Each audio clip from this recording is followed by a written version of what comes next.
এবারে টোটো চালকের মৃতদেহ উদ্ধার চাঞ্চল্য এলাকায়। সুতির বেলতলা থেকে টোটো চালকের মৃতদেহ উদ্ধার। গতকাল টোটো নিয়ে বেরিয়েছিলেন, রাতে ফেরেননি বাড়ি। সকাল সকাল পরিবারের লোকজন খবর পায় তার মৃতদেহ আজাদনগর বেলতলার একটি কালভার্ট সংলগ্ন ঝোপঝাড় থেকে। টোটো চালকের মৃতদেহ উদ্ধার।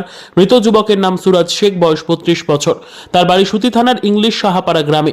মৃত্যুর সঠিক কারণ খতিয়ে দেখা হচ্ছে পুলিশের পক্ষ থেকে। পরিবারের লোকজনের দাবি তাকে হত্যা করা হয়েছে। টোটোটি উদ্ধার করেছে সুতি থানার পুলিশ। দেহ উদ্ধার করে ময়নাতদন্তে পাঠানো হয়েছে মহেশাইল ব্লক স্বাস্থ্য কেন্দ্রে। মারা গেল এখনো জানা যায়নি। আপনার কালকে বৈকাল 3টের সময় বাড়ি থেকে টোটো নিয়ে বেরিয়েছে। এবার টোটো চালাই ছেলেটা, রাত্রে আর বাড়ি আসেনি।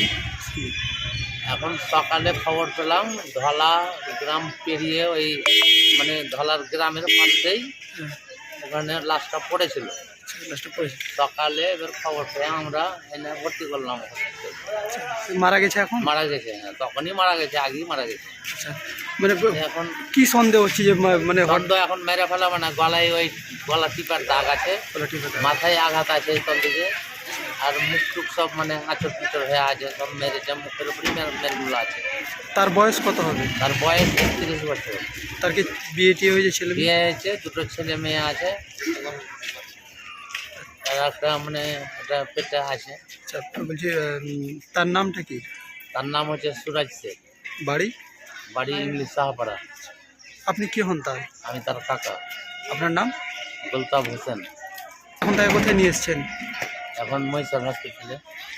ডাক্তার মারা গেছে বলছে, এখন থানা থেকে পুলিশ এসেছিল, পুলিশ তদন্ত করছে।